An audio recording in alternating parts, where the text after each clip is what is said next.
let it warm up. So I'm letting mine warm up. When my phone let me know that I'm live, then I'll start sending mine out more because it'll Okay. ding me and say I'm live.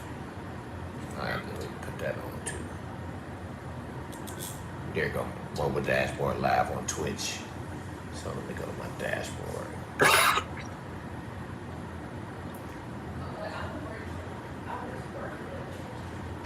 Hey, baby, I'm coming in on Twitch.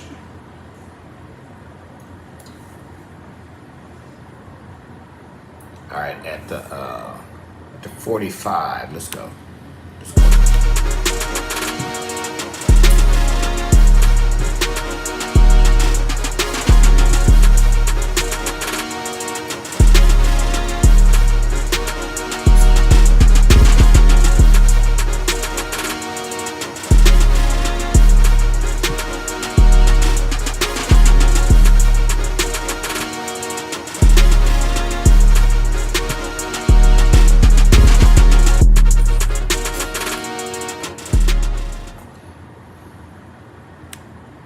Yo, what up? What up? What up, though?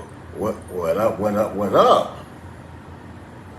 You know what it is? It's football season. We back at it, right? Yep. Yes, sir. Yes, sir. We are back at it. Time We to in the go, house. man. Welcome, welcome, welcome, everybody to Black and Blue Podcast.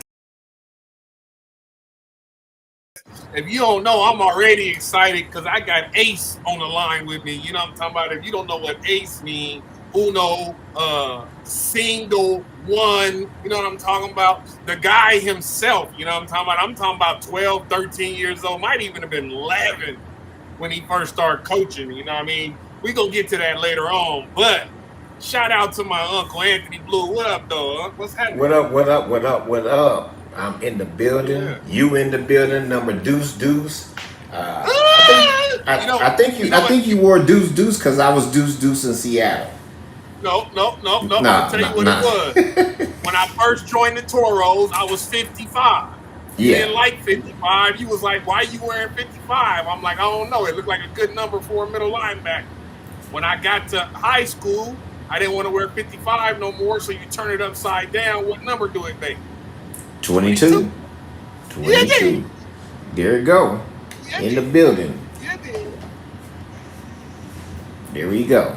What up, man? We're gonna talk to everybody this year. This is kind of the point of the podcast, man. We wanted to bring about a podcast that was presented by the alumni talking about the same football program that they were a part of. You know what I'm saying? So me and Unc sat down and kind of really started talking about what we wanted to do, how we wanted to do it, and bring about an opportunity, sort of like ESPN, TMZ. We want to give you guys up-to-date information, news, everything there is that we can bring to you via Black and Blue Podcast about UNLV football. I'm sure we're going to do UNLV basketball. We probably do UNLV sports, period. But we're going to focus on UNLV football for sure.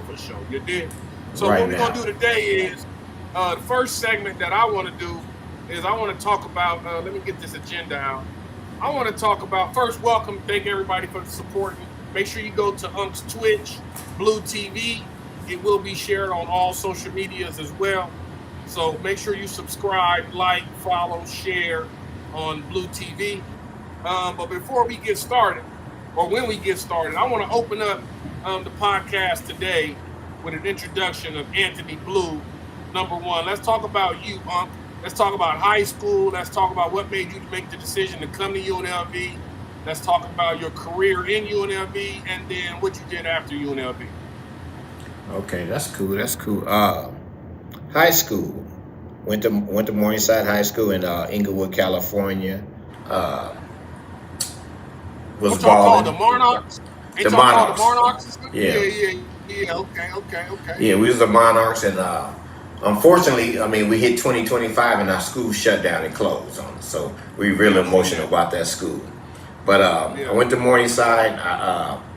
My junior year was crazy. You know, I made everything, all CIF, all league. I made not defensive player of the year. Somebody from our school always got defensive player of the year. We always had good defensive player.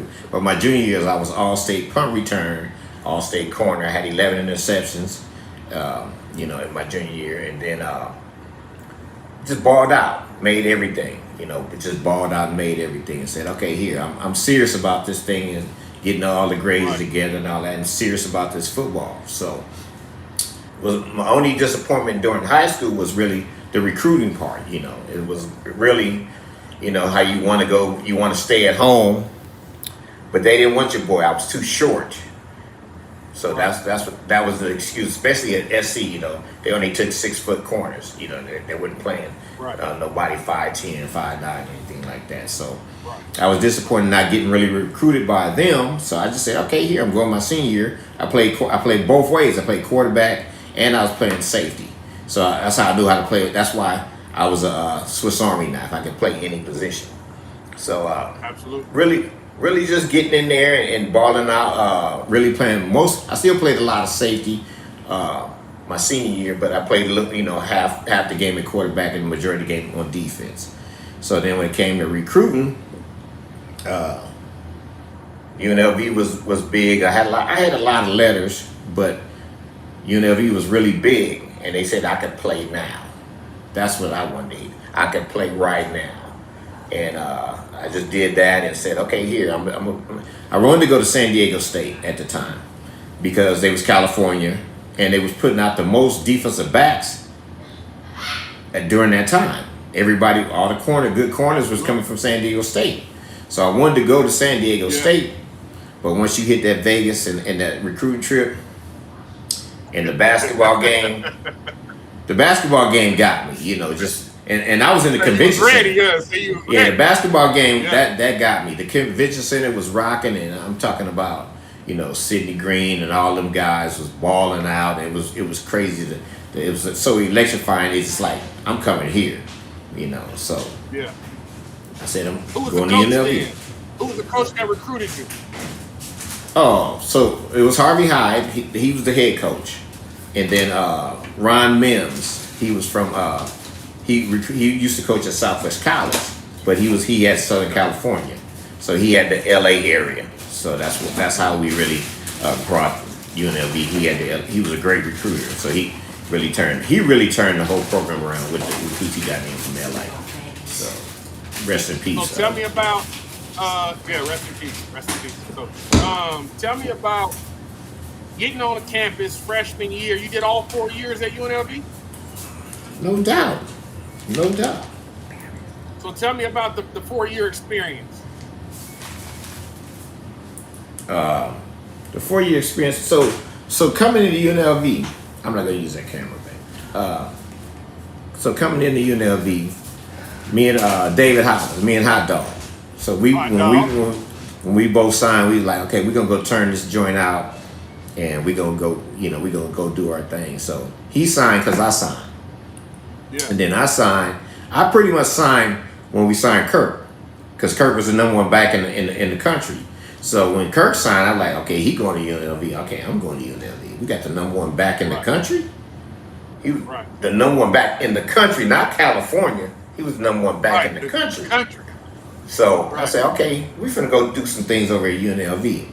So coming in, me and Hot Dog came in as freshies, but it probably took us 2 days. When we got in, we was on the depth chart.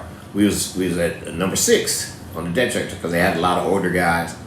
By the end of 2 days, we was at number 2. So we already said, okay, we was coming to ball. It was no fear, no nothing, didn't scare me or nothing, nobody. So it was like, we just coming in and we gonna do our thing. So that's what we did. We came in and we got up there and we just said, okay, we finna ball out. And we did. So all 4 years was. So when was it? Go ahead. When was it that you got your starting spot? Ooh, I should have had the starting spot after the Washington State game my freshman year. I should have had it because I came in balling. I was doing kickoff return. I didn't do punt return. I was doing kickoff return. And then I was second team on the corner. So, you second team, you're going to play a lot. So we got in there. And just kind of was balling. But we played Washington State So Oregon State we already beat. We beat. I had a good game. I was really dominating the special teams, and then when I got in that corner doing my thing, and then the Washington State game came, and we was balling. But the two starters, I mean, they was getting it handed to them. So they said, okay, here we're gonna put the two freshies in. You already know. We was flipping, we was hitting, we had the whole. When we got in the game, you could tell it was a totally different game because me and him from LA, we hot. So we had our own little high five. We coming in there like WWE. We got you fired up. We pumping it up and we doing all our little stuff, making hits and really getting everybody excited.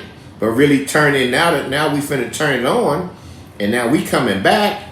They put the guys back in, back down. So at the end of the game, Coach Owens, rest in peace, Coach Owens. But he says it's gonna be some changes when we get back to UNLV. There's gonna be some changes going in the lineup. So we look, me and Hot Dog, we freshmen. We 18 years old. We look at each other like, we finna go to the show. Because see, back then we had yellow jerseys. We had your yellow jersey. If you had a yellow jersey in your locker, you was a starter. So I had the first locker. I come around the corner, and I look in the locker, and I was disappointed. There was no yellow jersey in there. Hot Dog went down to his. There was no yellow jersey in there. So again, the other two guys, they were close. They was on our row. So DBs, they was on our row. So they still got the yellow jerseys. We was like, well, what is the changes? We seen what the difference. They got fried, died, laid to the side. We come in there, we turn the game around. We start bringing us back. We lost the game, I think by a touchdown, we lost by 10. But we brought it back, and man, we look up, no yellow jerseys. We came back. We said, okay, cool. All they did was flip them sides. They put the other one on this side, the other one on this side. Oh, we was on fire. So we just like, okay, here, we just keep balling, doing what we got to do. But I said, not gonna happen the next year. I'm taking mine. But I mean, like I said, we played the whole season. I mean, we got in throughout the whole game, and it really just balled out our whole freshman year.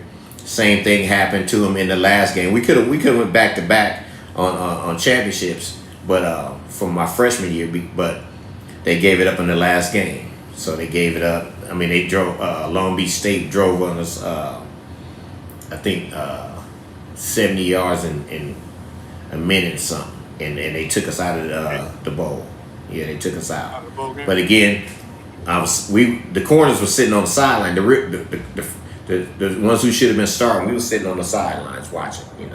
So everybody out there crying because it was close. We was winning. They just drove to win the game. So. Yeah. But yeah. What about let's go to junior, senior year.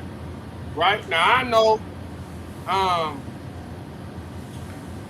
think I was probably 7, 6. I remember going to games. I remember being out there with Harvey Hyde. I definitely remember Harvey Hyde coaching. I can truly say probably about 7 or 8 is when I really started paying attention to UNLV football. Up until then, I didn't know nothing about no football, wasn't paying attention to UNLV. It was probably 7 or 8 that I started paying attention to UNLV. And y'all was balling. So tell me about junior, senior year, what the energy was, how the turnaround happened. You got to go to sophomore year. Sophomore year was a turnaround? That was a turn. Yeah, okay. That was the turnaround. So sophomore year, that was 84. That's when we won everything. Okay. So 84 year it was just we know how far we went. So before my year, they were 2-9, and then we went 7-3, 7-4, and then after that we went 11-2. So we knew we had a squad. And then we were just bringing in more weapons. So again, now everybody wanted to come to UNLV. So, I was a hell of a recruiter. So I everybody that I hosted, they signed. So again, I was a hell of a recruiter, and then we were getting, like I said, we turned it around. We were balling. We lost to Hawaii and to SMU. That was it. Hawaii over there, because we was on vacation. Yeah, I already know how that feels. Yeah, I so took that trip. Yeah, so we lost to Hawaii, and we lost the last game to SMU, and that was SMU was 12-1. So yeah, that was right before the death penalty.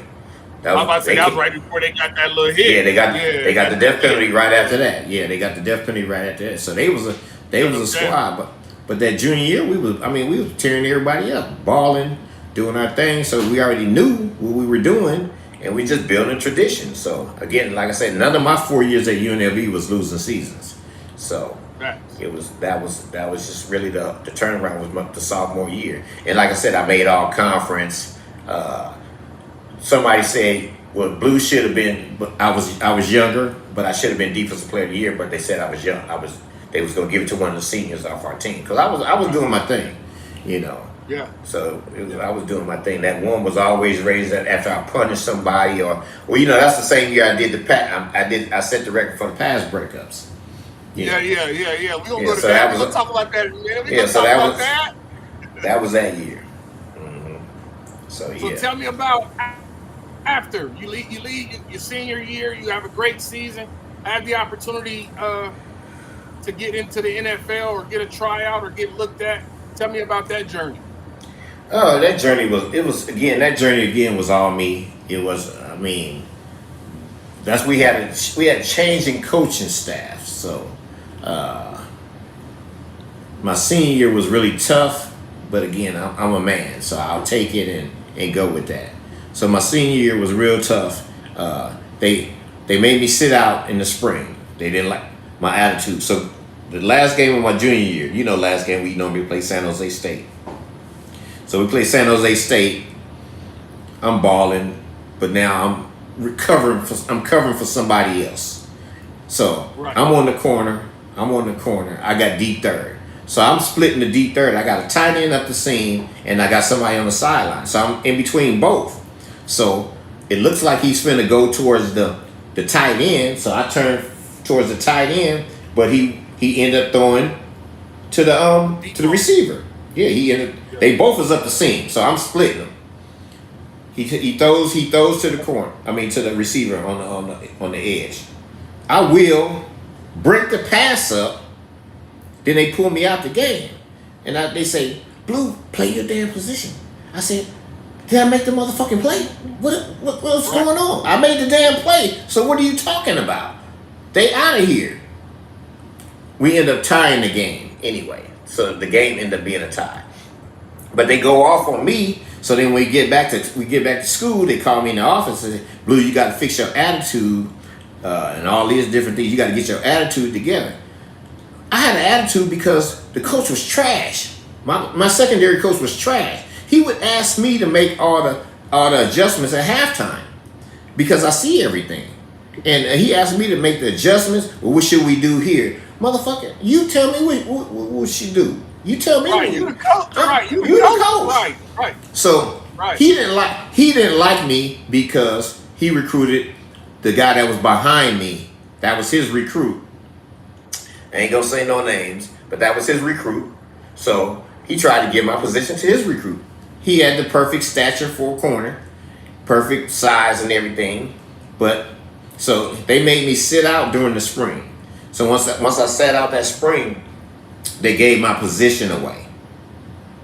Mm-hmm. So I couldn't play spring ball. I just had to be on the sideline. What you out for? They had me say, "Oh, I'm out for grades." I'm out for attitude adjustment. So I'm out for attitude adjustment because again, I'm balling. I was an all-league corner, and I'm coming back. I know what I'm doing. I know I'm number one. I got the crowd. I know what to do. So anyway, they come in. They get a position away. So I come back for fall for my senior year. I come back from camp. You already know I'm like a toro. I'm like a bull. I'm killing everything moving. I don't care if you're on the team. I'm going to destroy you because I'm going to get back. You're going to have to play me. You're going to have to play me. I'm doing too much damage. So we had this. We ran a 25 defense It was a 25 defense, so it was already 5 DBs on the field. Two nose tackles, then the line, yeah, and then the 5 DBs and 2 outsides. So again, we run a 25 defense. I got to come find a position. It don't matter what position. I'm gonna play them all. So I get in there and I say, okay, right. Yeah, let me play. What do they say? Let me cook. Let me cook. Yeah. Just get me on the field. So first game, I'm sitting there. I'm watching. You already know I'm on fire. You talking about you already talking about an all league corner sitting on the bench. So I'm on fire. So what happened was we play the game. I get a little bit of playing time. Come back. We play Portland State. They try to put me in the game. It was probably a minute and something left. You know what I told them? Hell no. I'm good. Put somebody else in. I'm cool. So what happened? Oh, your attitude ain't changed. I was like, man, look, I'm here. Y'all do what y'all want to do. I ain't did nothing wrong. Ain't had no grade problem. Y'all just trying to silence me because I was really vocal. Right. So I said, okay, got it. Next game happens. Nickel go down. Blue. I turns the game out. Black. I turns the game out. So I say, okay, here, balling out, doing my thing, and I get defensive player of the game. The next 3 games in a row. I'm defensive player. I get defensive player of the week for the league, for the conference. Because now I got all these tackles. You put me in the inside, I'm where the action at. On the corner, you don't get a lot of action until it come your way. So I'm in the inside, I'm balling out. Boom, boom, doing my thing. 2 games, PCA player of the week. PCA player of the week on defense. That automatically puts you in what? All league. That's like an automatic. You should be starting. I'm starting. Because somebody got hurt, so now I take that. So then what happens is he comes back, then the strong safety get hurt. So who can they put as strong safety? Right, they got to put you. They put me as strong safety. Now I'm killing it again. So it's like I said, that's 3 games in a row. So 2 for conference, and then 1 just defense player for the game, all that stuff. And like I said, you can't deny it. So I'm balling the whole year. Now I'm stuck at the strong safety part. So now you got a leader that likes to hit. I was damn near captain my sophomore year. So again, now you got somebody that knows the game, that sees the game a certain way, and now he's on the main side of the field. I was killing it. So again, I just took it and said, okay, here. Then when the league come out, they didn't even put me up. My coaches didn't.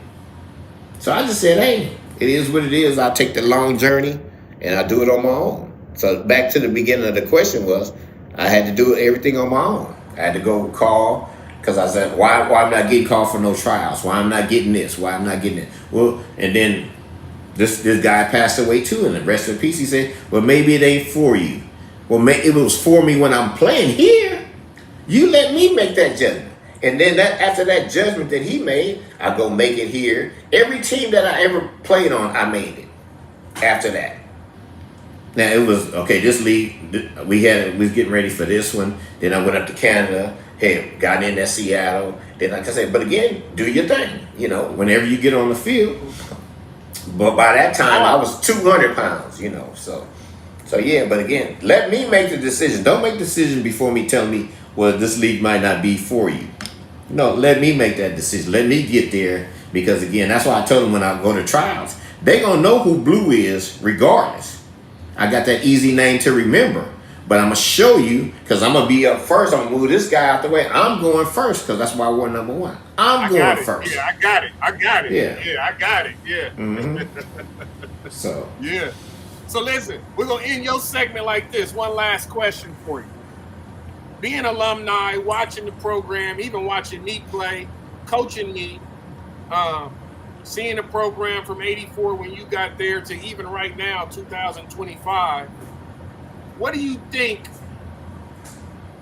Let me see how I want to formulate the question. What do you think we need to do as a program to stay consistent? Because don't get me wrong, Coach last year and the year before, he did his shit. Yeah. He put in 3 great seasons, got to the championship game, lost to Boise in his second year, got back to the championship game in his third year, lost to Boise again, which I feel like we should have won, but we didn't coach that game right. It didn't look the same as it looked when we played them at home.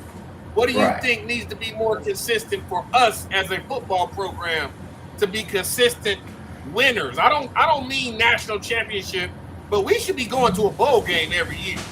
Right. I think the biggest thing that we always had a problem with, take care of your alumni. Take care of your alumni. So when you take care of your alumni, then we will pour back into the program. Just think about it. I lived in Texas for 23 years. I watched where football. I'm gonna tell people, football is still king. It's cool. It's king in California, in the big states, but it's king out there. It's real serious, you know, and coaching out there, and then developing the kids that are developed out there. You know, along how I develop the kids wherever I went. I'm gonna teach them the right way how to do it. But how do you let? And you remember during your years, you had a lot of people from Texas. All they kids was balling, and how they don't get a recruiting call from UNLV? You know, I asked my son. He came down. He said, "Man, the uniforms are cool, but are they playing football?" You know, he said the uniforms are cool. Right. What else they doing? Yeah, and he said, you know, so. And I thought that for years. Like, my Uncle Anthony went here. Even when they did the video on me, you, and Kirk, and me being a nephew of 2 former UNLV superstars, right? I always thought, like, why y'all not recruiting their kids? Right. Because we had little Kirk. He was in Vegas balling out, playing quarterback, wide receiver. Feel me? We had all 3 of your sons in Texas going crazy. Your son went to Nebraska. How you let that kid go to Nebraska and don't pull that kid because his dad is an alumni? He should be playing for the Rebels. It don't make sense. Yeah. If they pour it into the alumni, then I would have said, hey, I know a 3-star over here. He would be a 5-star out there. That you can get this kid, you know, or take some of the kids that we mentioned, but they wasn't doing that. They thought they had the formula. Man, it's more than 2 sets of eyes or however many on the coaching staff. It's eyes everywhere.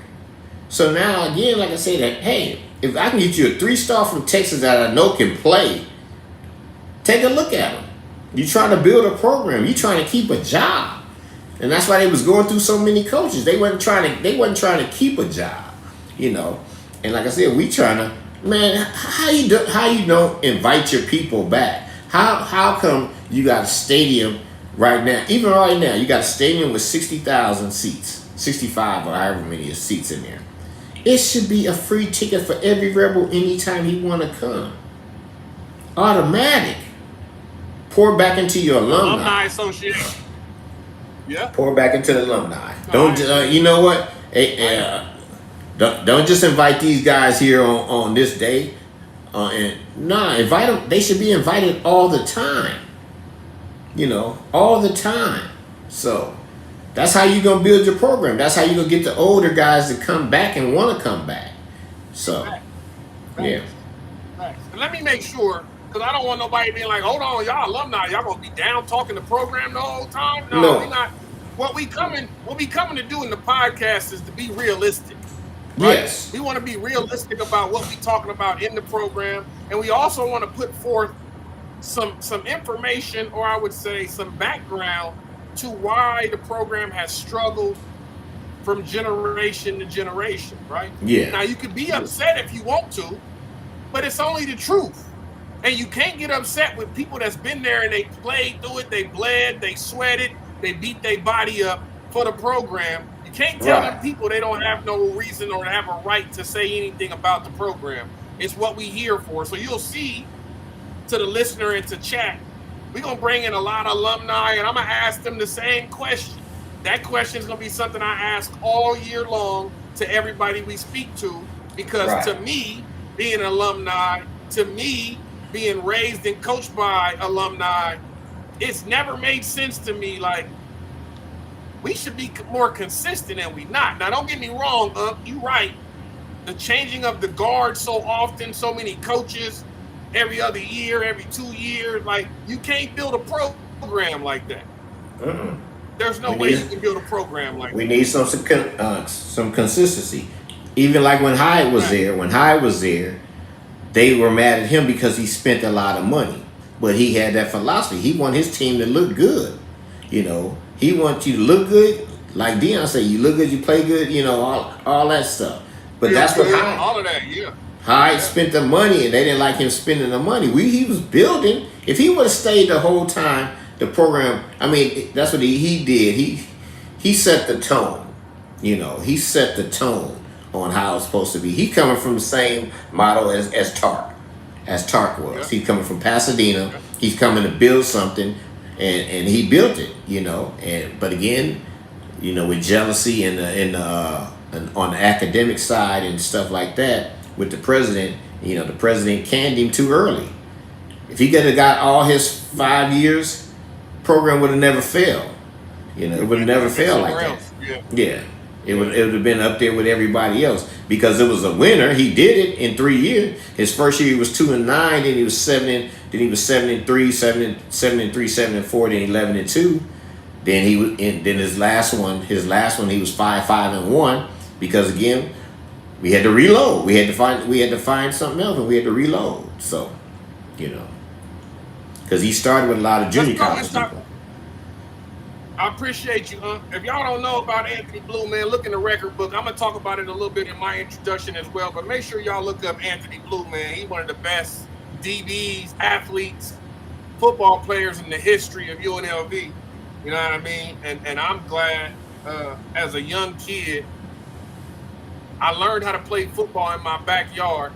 I played my first year of football, and we'll go into that when I do my introduction. We're going to have a short break in a minute, but I never, ever forgot what the man, my partner on this show, the coach, the man taught me about the game of football and how to play it. And I'll go more into it on my interview. Let's get into a break. What we got to do for a break? Okay, here we go.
right. We in round 2? What's this, round 2? Round 3. We in round two, and then we got another break, and then we're gonna go in to do some communicating about the team itself. But it's my turn to do an introduction. So let me see where I want to start at. And again, any questions you got, please chime in. I'm gonna start with Pop Warner, man. I learned as I was. But hold on. Let me get you going here. Let me get you going, because again, it's the same question. So since we have the teacher and the student, it's the teacher and the student in here right now. So you got to start from Pop Warner through high school. I'm about to. All right. Through your UNLV days, the same thing. So right here, this is Randall Black. I mean, I met this kid. He 10, 11, came on the team. Had a great family. But again, he joined a great family. And I try to tell people, one thing I can take credit for, I changed the game of Las Vegas football, because I got to the kids, and then these kids became great men. So, without further ado, you're going to break it down. You was doing the Dion thing way before Dion. Before Dion, exactly, because we came into that city and we poured into the kids. I brought a great staff. I mean, we had a script. We was professional, and we poured into these kids. We took what they gave us and turned them into champions. Facts. That's super facts. I coached the game with this kid from outside of the stadium, sitting in a car, because they tried to silence me because I wasn't gonna let them run over these kids. You can't do anything to. So. Without further ado, this is Randall Black. This is Deuce. This is the original double nickel, and then he flipped them to 22. Yeah, but let's go. Listen, my first year playing football, man, I played in a league that was higher than my age because of my size. At 10 and 11, I was a pretty tall kid, and I had to play with the age group higher than the age I was. So we was practicing at Potosi Park, and I remember joining the Cougars, and I want to say they were 12, 13, and I was 10, 11, and I was looking at the 10, 11 team, and they was called the Toros. And everybody that practiced at Potosi was yellow and black. So I played on the big brother team for the Toros. But I remember looking at the Toros because all my friends was on that team. Everybody that was my age was on that team, and they was balling. And I'm like, damn, that's the team I'm supposed to be on. And I'm up here playing with these older kids. Mind you, it was my first year. They put me at running back. I'm killing at running back. I'm having a good time. First year playing football, I don't know nothing about the game. I'm just running. I'm just running from people, trying not to get hit. We went to a UNLV game. I remember my coach was sitting next to me. I don't even remember the man's name. White man, long hair, sitting next to me watching the game. And I'm really stuck on defense. They out there banging, they hitting. I'm like, ooh, coach, I like defense. And I remember him sitting next to me and was like, really, you like defense? I'm like, yeah, I think I want to play defense, coach. And I remember how much of an uproar that caused on the team because I was a starting running back. Shout out to my man, Josh Dobbins. He was my starting fullback. Shout out to my dude, David Bruno. He was my starting tight end. Now, mind you, these dudes was huge. When I played on the team, I'm looking at dudes that looked like they was already in high school. So I was like, not intimidated, but I was like, yo, a little fearful, like, yo, these dudes going to be hitting pretty hard. When I got to the defensive side of the ball, they put me at corner. I played corner. It was fun. But what I enjoyed to do was hitting. Right? So when that season was over, I remember my other uncle went and blew approaching my mom in the last game. And he was like, we gonna move our team up and we letting you know right now that we want to get your son in the draft for Pop Warner next year. Like, we're gonna do everything we can to get him on our team. Mm-hmm. And I was amped when I heard it because I'm like, I get to go play for the Toros? Oh, it's gonna be cracking. I can't wait. Long story short to that, I joined the Toros the next year. They did get me. I met Anthony Blue. I met Winton Blue. Winton was our head coach. Ant was our head defensive coordinator. And I remember Ant grabbing me and being like, yo, check this out. You're going to be my middle linebacker. And I remember looking at him like, middle linebacker? I played corner. I played safety. What do you mean middle linebacker? He was like, no, you're going to be my middle linebacker. You like to hit. And I'll never forget it. It's something I always bring up even to the kids that I'm coaching. My coach put me in front of people and said, hit them. Get off the block, make a tackle. There were certain drills that we ran at the Toros and the Bulls that was Randy Black drills. It wasn't for nobody else but Randy Black. You got to get off of this block, you got to get off this block, and now you got to go make a tackle. And in the time, I used to be like, why are we always doing some kind of drill that got to do with me? Like, why are we not working on nobody else? Like, what we doing? And it wasn't until I got into high school that it really hit me like how much those coaches invested in Randy Black to make sure that Randy Black was a beast. Mm-hmm. You had the grit, you had the toughness, you just didn't understand how to play the game. We're going to teach you how to play the game, use your hands, tackle, hit people, intimidate people. And it was probably, I tell everybody all the time, my favorite year of football ever was Breslin Bulls. And shout out to Mr. Breslin for being our sponsor. We had like 6 uniforms, some shit. We was the only team that had silk uniforms that was hard as hell. They was super hard, for real. But that was my favorite year. I'm talking about high school, college, opportunity for the NFL. Nothing felt like the Bulls, man. We did parties every Friday. We spent the night at our coaches' houses. We showed up for the game and was ready. And don't get me wrong, for the Bulls, we wasn't the most dominating team. But what I learned in playing for the Bulls and Pop Warner is stay consistent, build a family unit, work together, and everything will work out for you. And it did for us. We ended up being, I want to say, the number 4 team in the playoffs. We had to go play Eddie Hartwell and them for the 3rd time in the playoffs. They had already beat us twice, like beat our ass. I'm talking about they was running cross bucks on us. I could not understand the cross buck. I couldn't see it. I couldn't read it. It was killing me. Like, I'm shuffling to the right. They coming back to the left. Like, damn. And I remember Ant looking at me like, come on, Black, you got to see it. I'm like, I don't see it. I'm trying my damnedest to see it. I do not see it. You know what I'm saying? That 3rd game, I got it. The 3rd game in the playoffs, I seen everything. And I guess it took me a couple times to see the defense and how we reacted and to see the offense and what they was trying to do to us. But that 3rd game, we beat the dog shit out of the Wolverines and Eddie Hartwell and them. It wasn't even a game. And they was mad, and I'm gonna put it out there. They was the commissioner's team. They looked just like the Wolverines.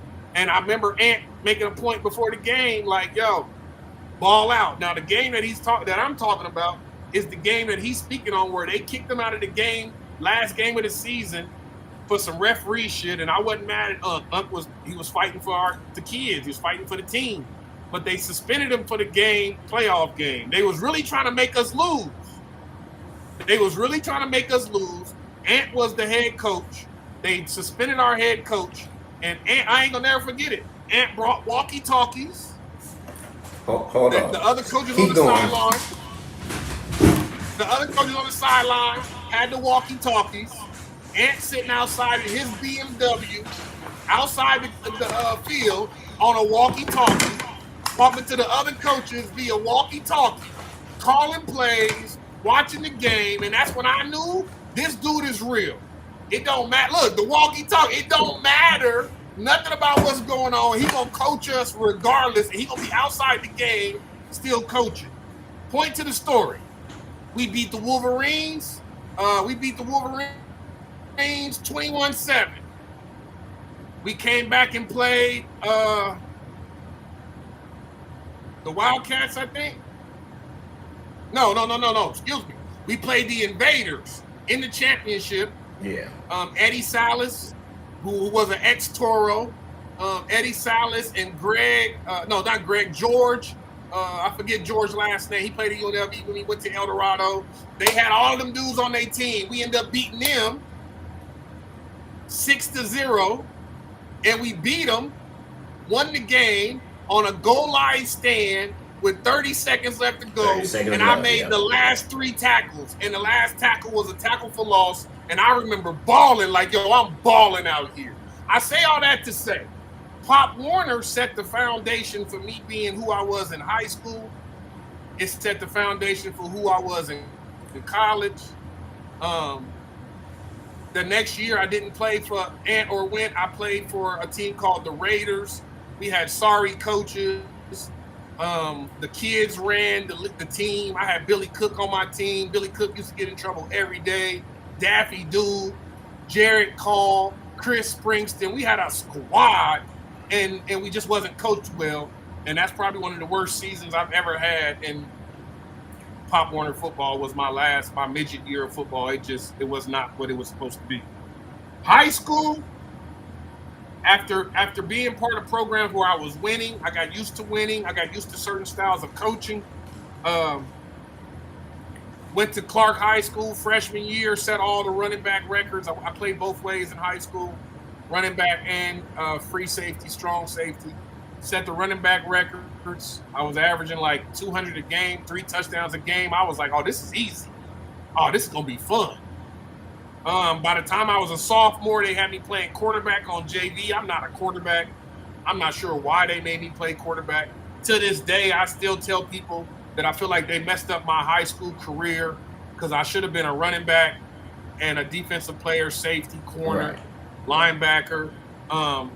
Like they just messed. They messed. Like I'm not a quarterback. Like I know you want me to be the best athlete on the field, and I'm the best player on the team, and you want us to run option, but that just wasn't my position. I had never played quarterback before. I didn't know nothing about quarterback. So I felt like that hindered me a little bit in my high school, especially because in playing in Pop Warner, we didn't get to play both ways.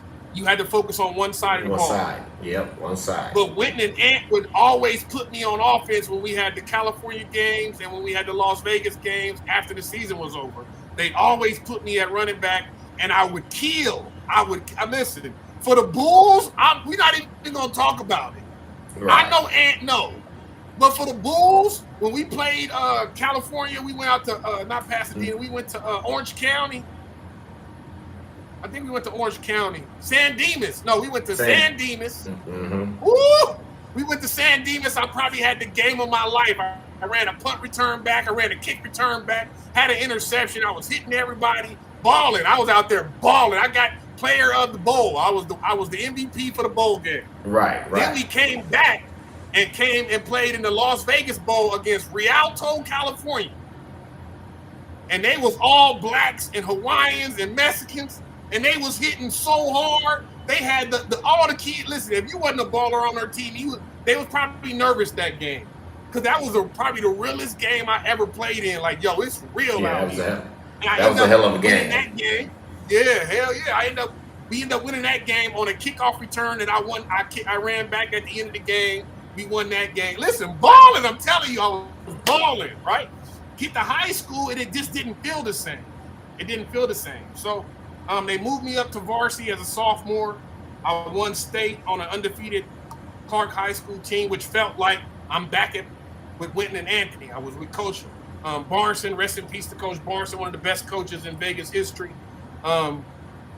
He seen what Anthony and Witten seen in me. He told me from the jump, like, you're going to be a star here. I'm going to stay here with you. Even when he transferred and left our school as a junior, went to Silverado, he contacted my parents and was like, yo, I would like for you to bring your son to Silverado. It was just too far for us to go. Senior year, I didn't work out a lot. When I was with Anthony and Went, I worked out all the time. Went would come pick me up. We'd go work out, all of that. I didn't have another coach after Ant and Whitley that kept me grounded and focused in on becoming the best player I could be. I started to see junior year when I started making all conference and sophomore year when I caught the interception in a state game to win the game.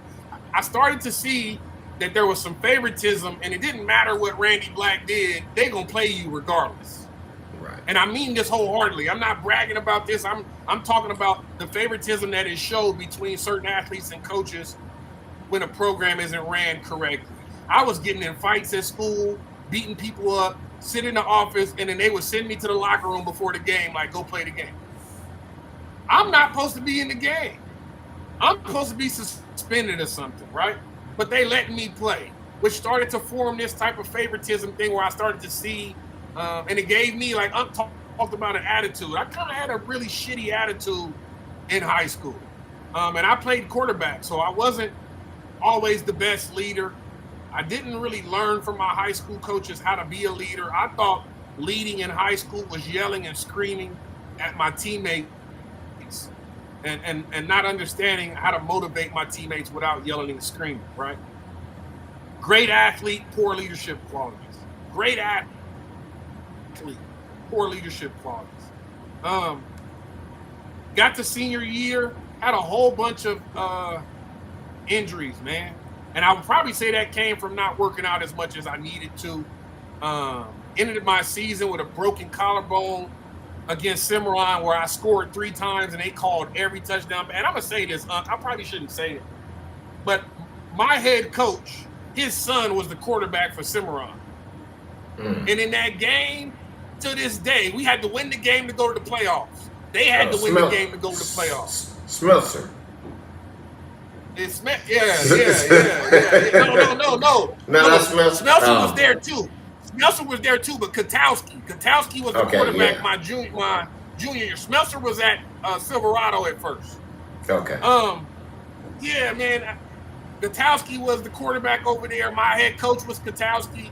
It felt real funny in the game. Like, he wasn't calling certain plays. We didn't blitz his son a lot. I wanted to hit his son so bad. He never sent me on a blitz. I've been blitzing all year long. At my senior year, I started playing strong safety and linebacker. I played middle too. Like, I'm ready to go, coach. I'm gonna get your son. I hope you're not mad, but I'm gonna hit him a few times. But he never blitzed me, right? So it started to feel like you don't want us to win, right? You want your son to win, right? I scored 3 times. Each one of them got called back, and coach never said a word. He didn't argue with the referees. He didn't say nothing. So we should have won the game 21-7. We ended up losing 7-0. Like, really? Right. I ended up breaking my collarbone in that game on a kickoff return, which is crazy because I shouldn't have been doing no kickoff return. I played quarterback, strong safety. I'm the punt returner. Somebody else can do kickoff return. But I did kickoff return, ended up falling on my shoulder, breaking my shoulder. Let's get into the details of college. In breaking my shoulder, I did not think that I would be able to come back and play football. Going through the surgery, losing the weight, I want to say I was probably like 195 when I broke my shoulder or broke my collarbone. And then after the surgery and the hospital visit and recovering, I was like 160. I was boy, like, man, like, I remember looking at myself in the mirror like, you trying to go to college? You don't even look big enough to go to college, right? And I think that's where a lot of I was getting letters from Colorado. I thought I was going to go to Colorado, Hawaii. I mean, I was getting letters up to UHA. But I feel like once I broke my collarbone, those letters stopped. People stopped with the interest. And I didn't feel like my head coach did a great job of pumping me, pushing me, still trying to get me out there, right? And again, it could be that attitude problem that you spoke about earlier, because I definitely had a certain kind of attitude as a high school kid. I had 4 solid scholarship opportunities. I had other opportunities to go other places, but it would have been, 4th string, 5th string, come red shirt, we'll figure out what we're going to do with you later. I wanted to go to Fresno. I like San Diego State, but they weren't talking about giving me the opportunity to play. Reno, UNLV, Hawaii, Boise. And I ain't know nothing about no Boise, so I definitely didn't consider Boise. But those 3 were like, yo, you can come play right now. UNLV, Reno, Hawaii. Like, oh, I'm amped. Let's try it. Let's do it. I committed to UNLV because of y'all. I'm going to just keep it a buck. Like, my uncles went there. I was a ball boy at UNLV for a short period of time. It was in the city. I had a daughter at the age of 15, so being in the city, I felt like was going to be best for me so I could still be daddy, you know what I'm saying? But Coach Horton had just came in and won the Las Vegas Bowl, so I felt good about we're going to be on a winning program. Right. And then everything changed the next year. They brought in John Denton. They brought in Quincy Sanders. They brought in Damian Williams. They had a freshman class before me. I was like, oh, yeah, we're going to be right. Let's go. And it didn't pan out. My freshman year, I ended up breaking my hand. I was balling, played in the Tennessee game, played in the Air Force game, broke my hand in Air Force, and I'm balling. I played the whole game with a broken hand, ended up with 8 tackles with a broken hand. Like, I'm still out here tackling. They redshirted me after that. And I'm going to be honest, like, that kind of depressed me. It sent me into a spiral where I didn't even finish the season. I wasn't going to practice no more. I was going to lift weights. I was going to the training room. I was getting my hand looked at. But when it was football time, I was going back to the dorm.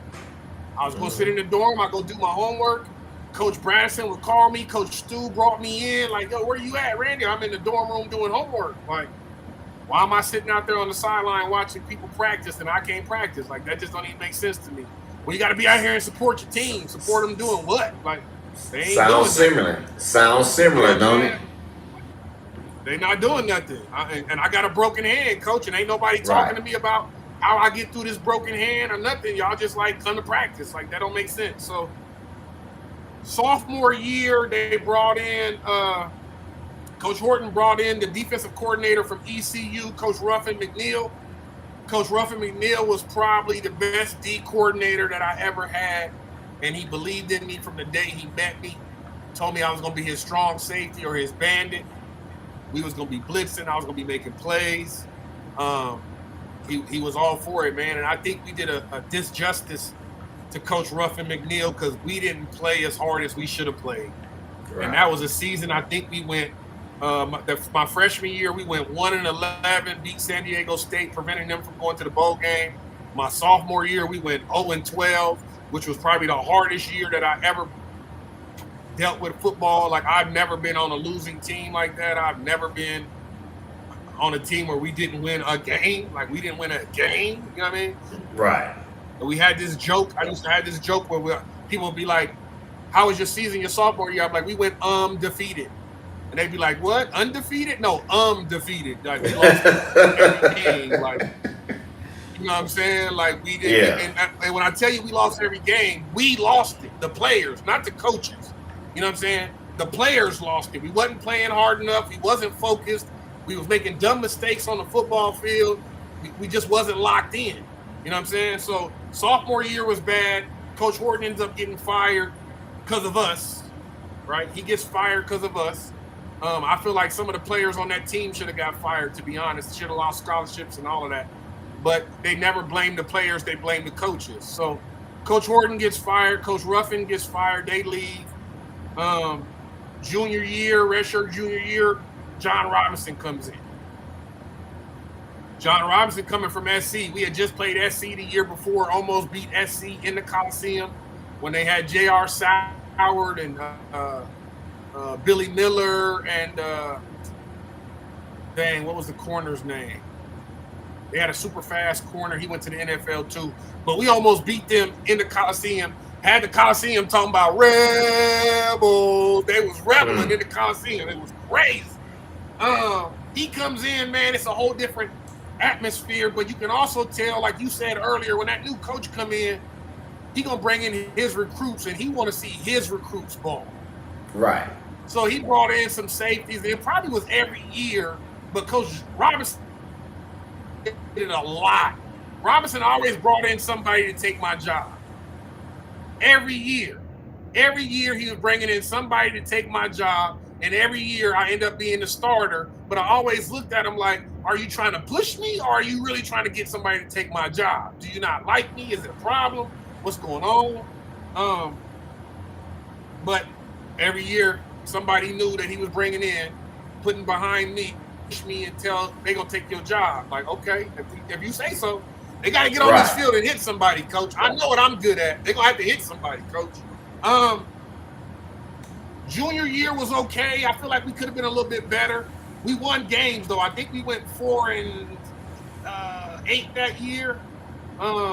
We beat Baylor. We started the season off, I want to say 2-0, 3-0. Great season. We didn't have a quarterback.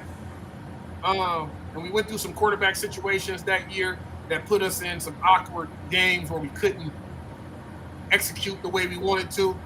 Defense was decent, but we was coming from being the 132 defense or 118th ranked defense to popping into like number 50.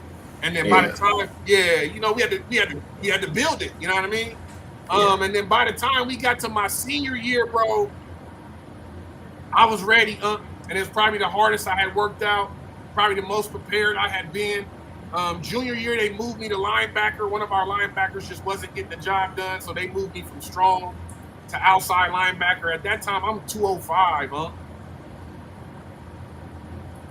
I don't know nothing about how to come off the edge or how to get the hands off me. I've been playing strong, you know what I mean? I'm usually when I'm blitzing, I'm coming through a gap. It's open. I'm trying to get through there, getting skinny, get in there. So learning how to play linebacker and being physical with dudes that's 6'6", 300-something pounds and trying to keep their hands off you, like that was a whole different learning experience for me to try to learn, like when we get in that box, that 5-yard box, it's real in that box. Right. You feel me? It's real in that box, and they gonna cut you, they chopping you, they dirty, they gonna grab your face mask, they spitting on you.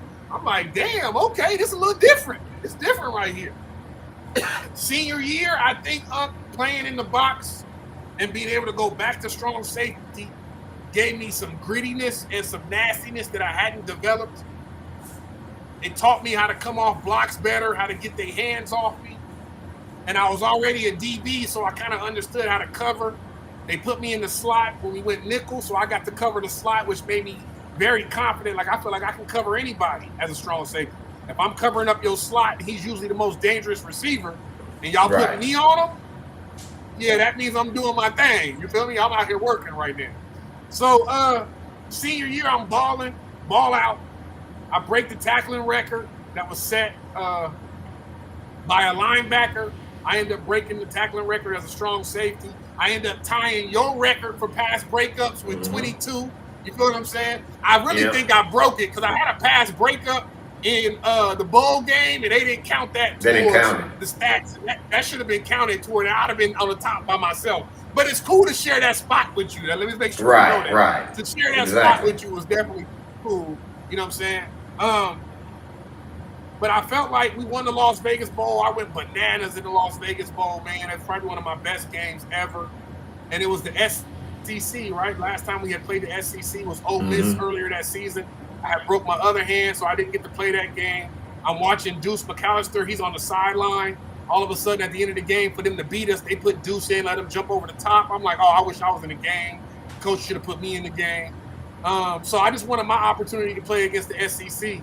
I didn't get that against Ole Miss, so playing Arkansas and Boo Williams and all of them, I was like, yeah, Ken Hamlin and all them dudes, I was like, yeah, I'm going to make sure tonight they calling my name more than they calling y'all name. You feel what I'm saying? That's the formula. And did that. You know what I mean? Yeah. And it's my last home game. It's the last time I get to play at home. I'm going to go crazy. Yeah, so I feel like even in getting the tackling record, I didn't get no award. I didn't get no trophy.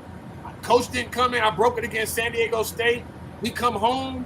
We watching film on Sunday, and nobody's like, congratulations, Black. Like, nobody said shit, bro. It was like, business as usual. Keep it pushing. Like, like, I just broke the school tackling record. Ain't nobody going to say nothing? Like, we not going to say nothing? Like, okay, cool. So I think that was probably my first hint, like, they don't care, bro. You know what I mean? Nobody cares, bro. Line up and play for the next game. Nobody cares. You know what I'm saying? Line up and play.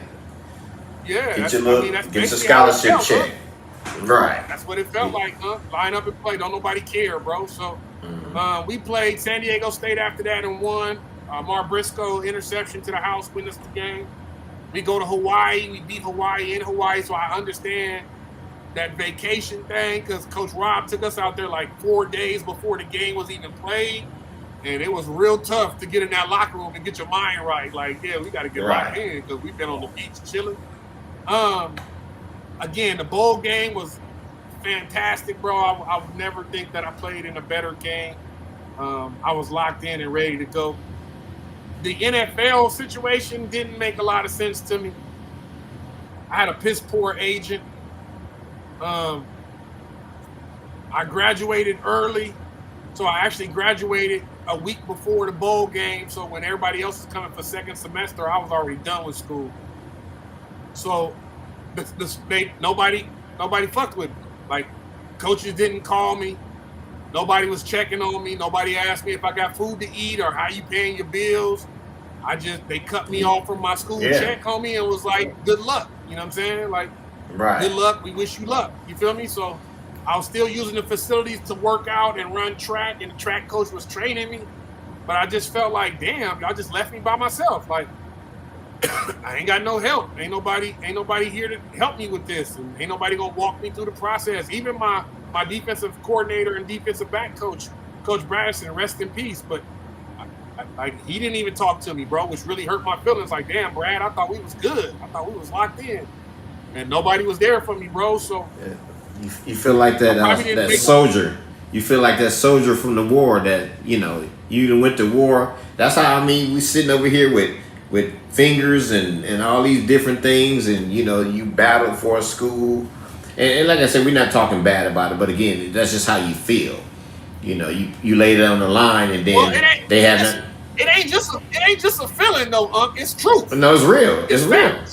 Yeah, it's facts. You feel me? So, as I tell people all the time, I don't try not to badmouth my school, because I love them. I played ball there. I broke bones there. You know what I mean? I bled there. I cried there. I shed tears there.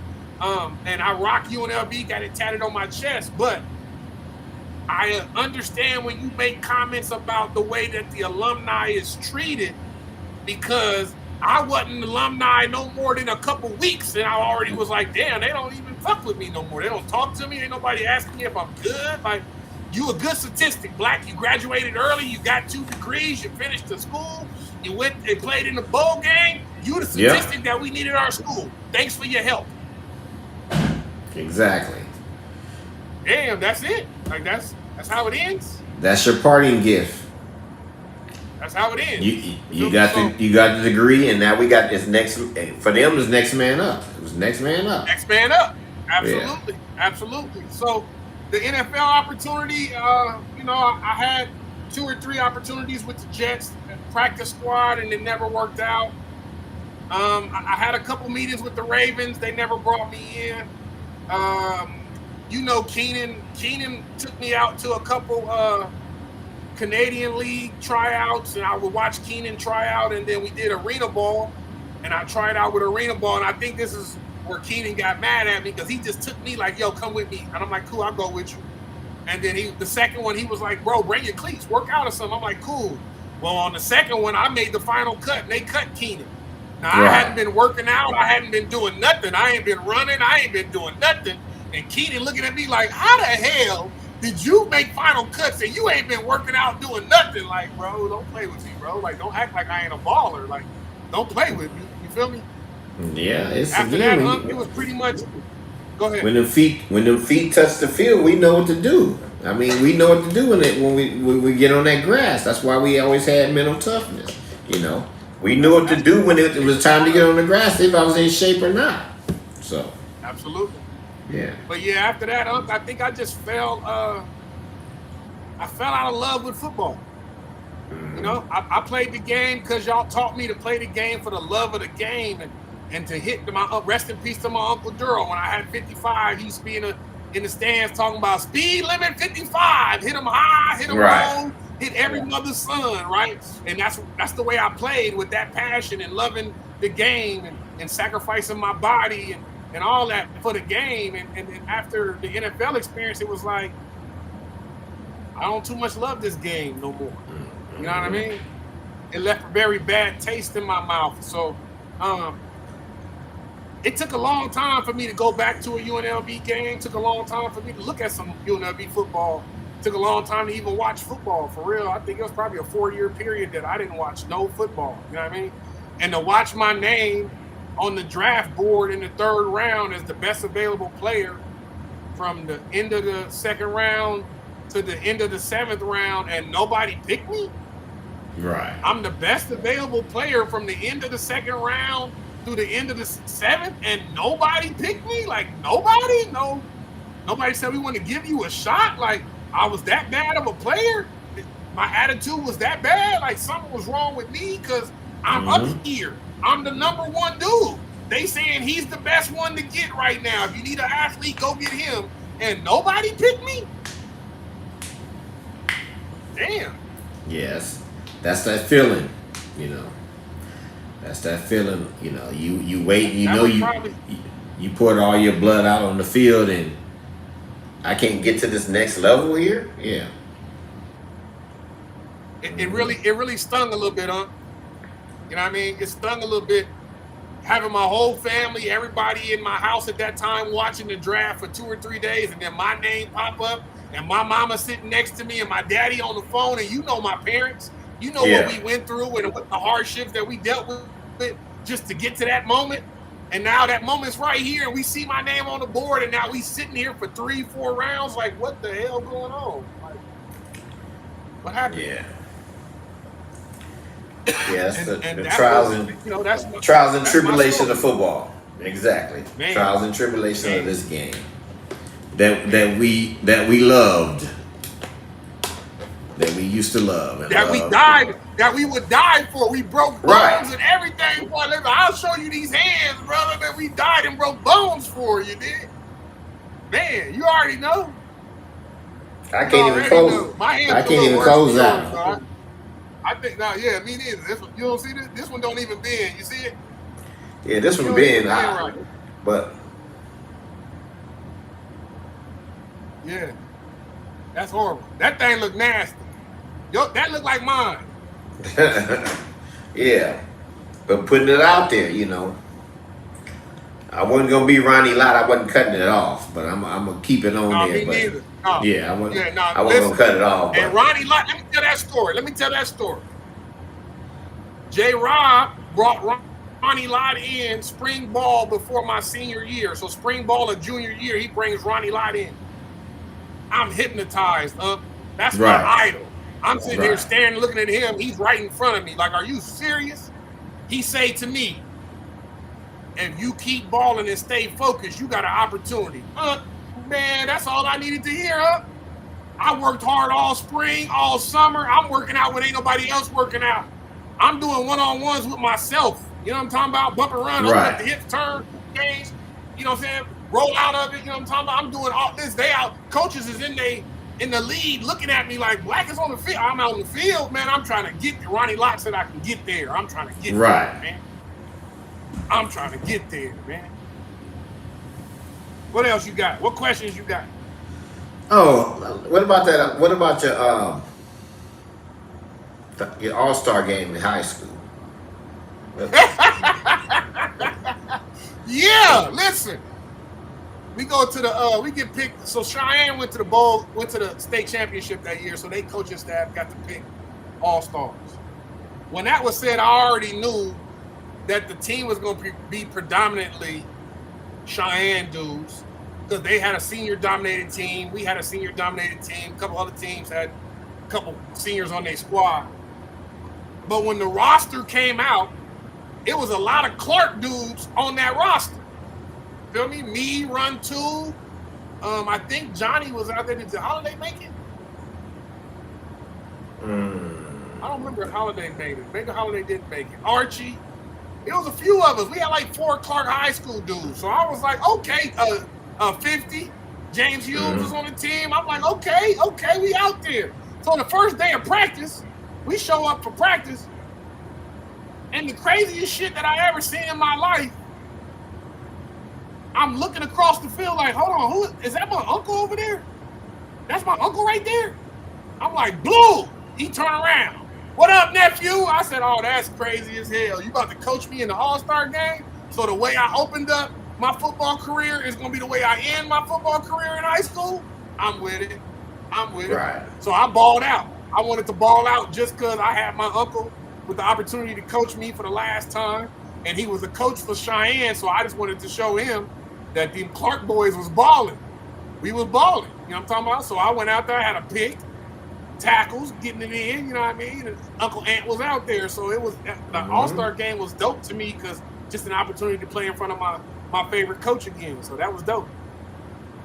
Yeah, that was one of the days. You know, you and Eddie out there, and you know, like I said, getting the chance to really mess with him for a minute, that was cool too. You know, just from knowing him as a kid. But those were the good times. And I tell people again, we made an impact just our Toro Bulls years in the way we built coaching staffs. You know, you guys probably had the best coaching staff because everybody was an athlete. We all knew how to put together a program. You know, we all coming from coaching programs. So we had stations and we had former pros, former athletes, like all of that, yeah. Yeah. And then just good men just to lead you guys. Yeah. I say it again, you was doing your Deion Sanders thing way before Deion, bro. Oh, that's what I did. I mean, like I said, I was coached the old school way, so I knew how to comprehend and carry it over. You know, like I said, I was never worried. I said, even with the commissioner and all them, you know, with Jerry and all those guys, man, just give me some kids. You know, by the time when I finish with them, you gonna be like, and that's why we put it on them. You know, so you can give me anybody. They want to take all the best kids, and we got the smaller ones. And they gave us the smaller ones. They did too. They went and got all the great players, put them on one team. Mm-hmm. That might have been the dopest part about winning the championship that year. Yeah, because we wasn't the best team, but we had to beat all the best teams to win the whole thing. You feel me? No, Black. I'm gonna tell you like this: we were the best team. You can't beat us 3 times. You can't beat us 3. No team has never beat me 3 times. So again, I'm gonna figure it out. I'm gonna look at it, figure it out, and then we get these kids. As long as we get the kids to buy in, and as long as we got them to buy in, I already knew what we was gonna do. So to try to kick me out before that, they thought that was gonna be it. They already thought they was going to the championship. Nah, I got something for y'all. You know. And again, that probably was the worst thing sitting me in the car, because now I can see the whole game. You know, suspending me for the game. Now I can look from above. So now, but I got the field view, and I got the guys on. They got the earphones in, and I'm talking to them, and they was rolling, and y'all was rolling. I'm over in the car, just like, yeah, here it come, we going. They can't. I'm not suspended for the championship, so I'm sitting my one game and take it as it is. Yeah. But we gon', and then y'all turned up. But the whole thing was, y'all turned up for me because y'all knew I was there. You know, that was really the turn, because y'all said, nah, we gonna do this. So, but yeah, it was. But again, like I said, that was a sad. I remember captains went out. We did kickoff inside.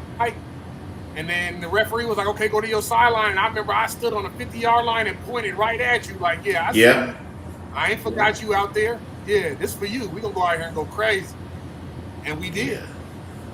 And that was big. The memory of that game is just crazy. It's definitely crazy. But yeah. Listen, we sit around, me and Chris, Kenta. Hold on, I'm going to tell you all the people who have sat around. Me, Nolan, Kenta, Chris, Johnny Hollis, Lips, somebody else. We was all sitting at a bar one night talking about it, and everybody said the same thing. What's your best football year that you remember? Everybody said the Bulls. Everybody. Mm-hmm. Everybody said the Bulls, man. Talking about the parties, the Friday night parties. The Friday night parties, yeah. Man, come on, man. Talk about it, man. Yeah, we pulling up to the stadium with your coaches and shit. Come on, man. Build that family, and then and just really put together the uniforms. Remember they tried to, y'all can't wear those in the championship. Remember all that? Y'all gotta wear the league uniform. They was mad because we could switch them up. Yeah. It didn't matter. It didn't. Hey, listen, that game, it wouldn't have mattered if we wore flags. It wouldn't have mattered. We was gonna win. Right. We was gonna win. I remember I told Eddie Salas before the game started, bro, you on the wrong team today, bro. I love you to death, bro, but you on the wrong team today, bro. You on the wrong team. Johnny Holiday too, when him and Keenan played for the Jaguars, and we beat the mess out of them twice. I told him, y'all on the wrong team, bro. You on the wrong team. Actually. Yeah. because Let's Eddie get into Sauer. our second break, man. We got second break, or Break. what we gonna do in the second break? What we got going on the second break? You can run a little demo, you can run a little video again, and then we'll come back for the third segment, talk about UNLV and what we trying to do this year. Okay, let's do that.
Well, we are back. We are back. So I gave you a little bit longer. Segment number 3. Exactly. I gave you a little bit longer. I ran up one of the commercials through there and just let that play for a minute. Grab a drink, do whatever we doing. I like that. Mm-hmm. I like that. Cuzzo is doing his thing. I see Cuzzo doing his thing too. Oh yeah, he's doing it. Everybody actually getting on planes tomorrow because Anthony Jr. he getting married this weekend. So we all headed to NY. Where they gonna be at? Where y'all going to? New York. Okay. Yeah. So. Congratulations, Cuzzo. Look, Cuz. Congratulations, look, Cuz. Yeah. So. That's dope. So yeah. So. Congratulations, Papa Bear. Oh yeah. Don't get to crying. Papa Bear, don't get to crying. Man, you already know that's gonna be crazy. It's gonna be crazy, you know. Like I said, that's why he junior. You know, he do a lot. He real responsible. You know, so he's doing this thing. Yeah. So he gonna settle down. Yeah. Segment 3. We're gonna talk about what we doing in the podcast, what our intentions are with the podcast. A little brief summary of the podcast and the season, man. I'll let you start it. Well, like I said, I wanted to get on. I have an opportunity. I own a streaming network. So I said, no, let's get out here and do what we want to do. I mean, I could do anything I want to do. Now I can compete with some of the other networks. But I said, well, why not build my own shows and bring my people on and we build our own shows. It's about us doing our thing the way we want to do it. So we can go bananas, we can cuss, we can do whatever we want to do, but we're gonna keep it smooth. We're gonna try to put out we're gonna not gonna even say try. We're gonna put out a great product. Yeah, we're gonna put out absolutely. You see with these colors, I mean, the show's called Black and Blue, but it ain't that much blue in the program. It's the same as the Bulls. It's the same as the Bulls. It's the same as the UNLV color. We gonna do what we do. So, hey, I don't know if y'all caught that hint. I ain't gonna say too much about it, but I'm just saying, I don't know if y'all caught that hint. That hint was said to me at a very young age too. When I was a youngin', I used to walk around and be like, "Cuz" all the time. What up, cuz? And somebody told me I had to stop saying "cuz" around them like that. Yeah, you'd be all right. I'm older now, but we gonna do it the way we do it. Like I said, we gonna have fun. We gonna chop it up. We gonna do what we want to do when it comes to broadcasting. We gonna do what we want to do when it comes to broadcasting. No gatekeeping, none of that. We just gonna get on the air. We gonna do it our way. We gonna put it up, and we gonna see what they do. Right. So I'm excited about it from a standpoint that we're looking at doing interviews with a lot of past alumni. It's a lot of great athletes and a lot of great alumni that have something to say about the program. And most of it is positive, right? And we want them to be able to voice their opinions and talk about their careers, why they were at UNLV. And we're going to bring in, I think one of our first interviews is probably going to be Hunky Cooper, who is now a coach at UNLV. Honorary field named after him at Canyon Springs. Great high school coach. Great Arena League football player. Probably one of the greatest Arena League football players to play Arena. Arizona Raptor. Rattlers? Arizona Rattlers. Yeah, balled out. Came into UNLV. Did a great job last year before. They kept him on the staff with Coach Dan Mullen. So I'm super excited for him with the opportunity to stay at the school and still be involved in the community, man. So we're going to bring Hunky on and talk about some of the things that he's done in his Rebel career, as well as in the community of Las Vegas. But we got Kevin Thomas, Hot Dog. I could keep naming names. Rest in peace to my Uncle Kirk Jones. I would love to interview him as well. Listen, man, we're going to run it up, man. Like, we're going to run it up, man. I think my uncle said it the best when he talked about not giving the alumni an opportunity to come back and speak and talk to the teams. And we want to present an atmosphere and a dynamic where alumni feel comfortable. They feel like they can come here and talk about Rebel football and be honest, right? We ain't going to do no storytelling. We want to be honest about what we're talking about. And as long as it's facts, we can discuss it. But you can't just be making up nothing or just in here venting because you want to vent. You're going to have some facts and some substance behind your argument. You feel me? Yeah, I mean, and that's what we did. We kind of told our stories, and you can see they were similar except for the wins and losses, but they definitely were similar, But again, the attitude. Well, that's true. That's true, but I was better than you, I think. I think I was better because I got more records. I'm just saying, I got more records. That's all. We ain't got to talk about it. You ain't got to do no rebuttaling. You ain't got to say nothing. You can just let that sit there for a minute and just let that, marinate. I'm not gonna say better. I'm not gonna say better. I'm gonna say you were taught right. I was still part of it. I was part. You know what? We can say better because I was the foundation. Yeah, I was the foundation. Yeah. So I built it off of you. That's what I'm saying. Yeah. And so as we sit there at second or wherever we are on the pass breakups, we together. Black and Blue is there. Yeah. Yeah. It had to be that way. It couldn't have ended no other way, huh? That's the only way it looked. And I think we still number one though.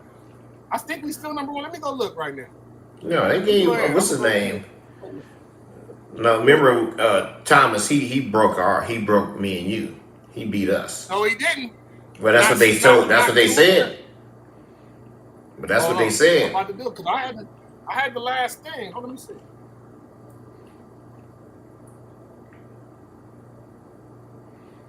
And I tell folks, KD was a beast, though. Don't get me wrong. KT was a monster. I played with KT. He was a beast. Let me go and look at the records real quick. Because last time I checked, even after KT left and went to the Bills, we were still number 1.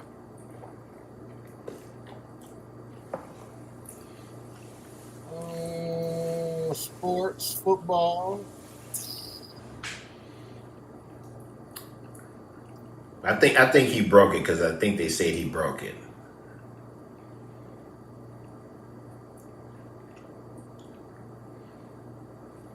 They don't got no. They don't show the records no more. But on the website, you got to go get the. You got to get the book now in order to see the records. It used to be online. Yeah, I don't know.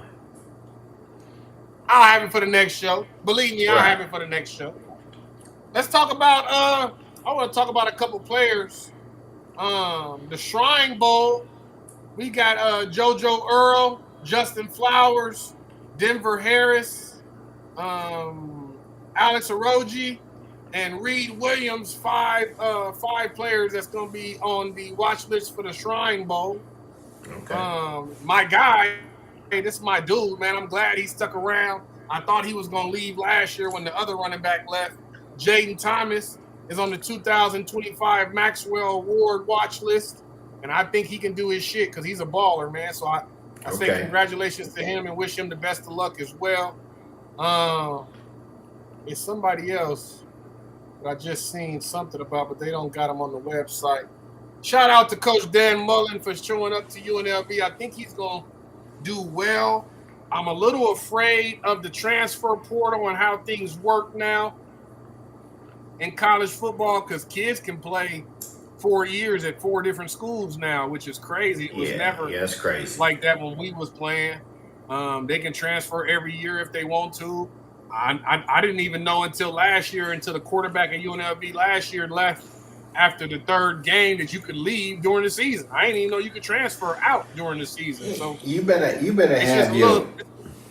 have your plans figured out though, because it's still a crapshoot. And we in Vegas, we from Vegas, so we know it's a crapshoot. You get out there and then you don't get picked up. What happened? But again, well, you know that boy. What's the quarterback name he left last year? Slucker. He went to James Madison or something. Like, you went to a program where they not even as good as we are. So what you go there for? Like, how that's going to help you in your football career?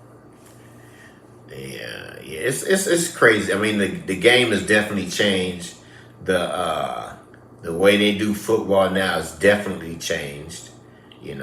I mean, you don't even have to leave the facility because you can do all your classes in the facility, and you can eat, drink, sleep, get your hair cut in the facility. So everything. When we were there for the spring last year, when we were there, it was like, okay, you don't even have to leave.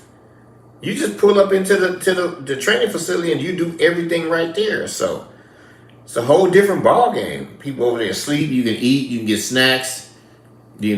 I'm gonna go deeper than that. We talked about our history and how we got here. But if they was paying us like they paying these kids right now, I wouldn't even have thought about no NFL. Yeah. It's the NFL. I mean, you gonna stay if we was getting that same type of money. I was doing all 4 years. I mean, we had to do all 4 years. But again, they just think about when we played. We got 327. I think it was 327.52 or 17. Because it was no dorms. We had to get apartments. So we had to get an apartment, 2-bedroom apartment, $150 each. You got $300 something. Then you had to get a phone, and then you had a power bill. You didn't really have a water bill, but you had a power bill. So it was tough out there. So even when y'all had the crazy season and y'all got the coach fired, y'all was running amok, but we was running amok. I tell people all the time, we were the U before the U. We had so much stuff going on during our time that, I mean, you couldn't survive off of $300 something. The only way you could really survive is you put 6 in an apartment, 5, 6 in an apartment, or you stay with a basketball player, because the basketball team, their rent was $1. They was getting more money. Yeah. Yeah, and plus they was getting but I live with you and I pay the rent. It was $1. Yeah. So again, it was like, it was a different time. But if I was getting now taking it back in the day, everybody had a booster back in the day. NIL ain't nothing but having a booster. That's all it is. Well, let's back up. Hold on, let's back up. Everybody didn't have a booster. No, you had to be number 1, number 12, number 20. You had to be somebody. Yeah. Okay. Yeah. Okay. Yeah, you had to be somebody to get a booster. So again, that's what it was, Handshake, hang out in the booth at the New Thomas and Mack, work for them during the summer, Yes, sir. That's how it worked. That's how it worked back then. Now you ain't got to work. You just let's give him this, let's give him that. Yeah, to bring him in. But like I said, a lot of these Porto kids, again, you don't want to compete. So if you were playing behind me, you better jump into Porto because you ain't getting on unless your coach puts you on. I agree with you, but I disagree as well because a lot of it is about money now. It's a business now. It's all money. Yeah. It ain't amateur sports no more. These dudes is pros. They pros. It's all money, but the fire is gone. Yeah. Agree. The fire is gone. If I'm already getting money now, I'll do something else. I ain't got to get to the pros. I'm gonna stay another year, get this bread, get this $250,000, and I'm gonna do what I want to do. So the fire's not there anymore. Yeah. The fire's not there. I'm telling you, if I was a kid playing in this age, I'm not focused on the NFL. I'm trying to make me $1 million by the time I leave college, $2 million by the time I leave college, and when I leave college, I'm gonna go have my foundation and all that ready. And I don't need a job from my degree because I got this $2 million. I'm ready to do my own thing. Well, they gonna break this thing down. See, they letting it run amok right now. They gonna break it down though. So again, like I said, I think I'm a very smart person when it comes to this thing, and they gonna let it go crazy. Then they gonna come back and reel it all in because it's out of control. And that's how it was in Texas. All we got to do is think about NIL as Texas. Back in the day, Texas they had oil wells and all this bread. So all them players was getting paid back then. When the whole SMU team get off the bus, and they got big cowboy hats on and gator boots and snake skin and all that stuff, and the big belt, they was already getting bread. That's why they got in trouble. They was getting NIL bread back then. But it was sponsor money, booster money, right? Booster money. Yeah. So NIL ain't nothing but the biggest boosters in the collective. They can give you the money to get the player you need if they really on top of it. So but they gonna reel it all in. Like I said, they just got to put some structure behind it. And I had a few good ideas for it again, but I'm an old dude now, so Let's talk about that in another episode. We're gonna talk about the NIL and how it should look, or what we think it should look like. Okay. Yeah, I'll write that down. Absolutely. Yeah, man. It's gonna be fun, man. I look to bring on a lot of different dudes. Like I said, me and you spoke earlier today. I'm looking forward to talking to some of the guys you played with. I'm looking forward to talking to some of the guys I played with. And then there's a whole nother generation or two that happened after us that I want to talk to them too. You know what I mean? Yeah. And really be able to compare stories and see how much things have changed and how much things are the same, Think of the stories. I mean, we all got crazy guys from our teams and crazy things that happen. But the story's going to be pretty much the same because we still was in the same fraternity. The pigskin, the football, we still in the same fraternity, and we in the same fraternity as far as the school when it comes down to it. So again, it's so. I mean, as soon as we get together, the stories go. I mean, and even in our chat room, We still the same. We just older. Yeah. Some people don't want to be bothered with the chat, but they get on there and they go all day. They going all day once they get. So they still into it. And these guys is 60 plus. These guys are 60 plus. So again, good times. Yeah. Good times. Most definitely. Good times in Rebel football. Rebel football, baby. UNLV. Yes, sir. Let's wrap this thing up in the closing, man. How you want to close it? Let me see. I got it about. Let's make sure that we talk about our next episode will be Saturday, 8 a.m. Let's give y'all the schedule. We're gonna go Wednesdays, 7 p.m. at night, where we'll kind of talk about the week prior to that Saturday game, and then on Saturday mornings we're gonna go in and talk about the game, give you our point spread, things of that sort. We super excited because we're gonna try to do some media stuff, getting at the game, being on the field. So I'm about to get in touch with Mark Wellington. We're gonna get us some media passes. We're gonna really do this thing for y'all, man. We're gonna really try to present something I think UNLV doesn't have, which is a following based upon alumni, right? Not a following based upon fans and they just fans of the program. We want to build a following and a fan base between the alumni, right? So it don't matter what coach you played for. It don't matter what year you played for. We all Rebels. So when it come down to the alumni, we all alumni. It matters not what generation you played in or who you played for, because you wore the same Rebel uniform I wore, and you put that same scarlet and gray helmet on that I put on. So that's what we're trying to build here and have a foundation where this thing can expand further than just a podcast. We want to get on the field. We want to be at the spring game. We want to be at, if Jaden Thomas wins the Max Shield, I'm trying to get there. I want to interview him from the award ceremony. You feel what I'm saying? So we excited about the podcast, man. I couldn't think of a better person that I would want to do this podcast with than my uncle, than my coach, than one of my best friends that I've known since I was a kid, and a gentleman that his family and his older brother have done so much for me. Feels like the perfect way to build something. So I'm excited about the opportunity. I'll give Unc his opportunity to speak as well. Yeah, same here. Just really, like I said, going back and grabbing him. He started the foundation. That's where the name comes from.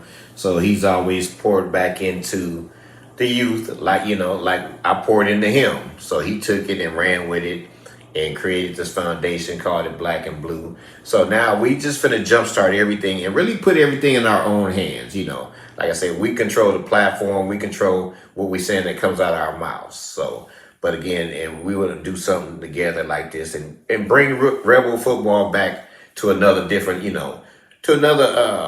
it back with some real guys that bled for it and have these hands. And all this stuff for us. So, it's just like I said, and like I said, I'm not a big talker, but I can get in there and talk when it's time to go. So again, like I said, let me grab the youngster. He gonna run this thing, and I'll sit back in here, co-host with him, and then we'll bring some people in and let this thing go. So I'm ready. I'm ready to go. I've been trying to get somebody who's not scared, because I didn't talk to all the dudes in the chat group, and they keep saying, "Oh man, let's do something." They don't ever want to show up. They'll show up to be on the show, but they really don't want to put the work. Yeah. The work. It's the work. It's the work. Listen, I ain't mad at nobody, because listen, to go on and do an interview is a lot easier than having to run a podcast and do the work and the legwork behind it. Like, it's a lot, man. So yes. I'm graciously humbled by the opportunity. I appreciate my uncle for giving me the opportunity. He knows I've been doing podcasts over the last 5-10 years. So that's what we're doing, man. And I'm excited about it. It's going to be great. I'm excited about it. Exactly. And I did all this stuff today. All the stuff I put together today. We did. Yeah. We did. So imagine we got a little bit more time to put it together, what it's gonna really look like. It's nothing. Oh yes, it's gonna go on. It's gonna go off real big. Well, I like to tell everybody, thank y'all for chiming in, man. Appreciate y'all being here with us, man. Make sure, again, you go to Blue TV, hit that follow, hit that like, you know what I mean? Share it with somebody, subscribe, whatever the buttons say, hit them all. Hit all the buttons. That's all I know. Hit every button that it is. You understand what I'm saying? We appreciate y'all for the Rebel Foundation, for the alumni, for the current staff, for the current roster. We wish them the best of luck on the football season. We probably like 20 days away. It's about to go down. We'll discuss the schedule in the next episode. We'll talk about the NIL in the next episode. And then we'll try to get these interviews cracking for you. If you are a Rebel alumni and you'd like to be on the show, don't hesitate to contact us. You can reach us both on Facebook, Instagram, TikTok, Twitter, X. I mean, whatever social media it is, you got us on there. Inbox us, man. Let us know you want to be involved. We'll get you involved for sure. For sure. Anything else, huh? I'm good. I'm gonna go out. We ain't gonna go out. Yeah, we gonna thank y'all, huh? We gonna thank y'all. We gonna get out of here. We gonna get out of here.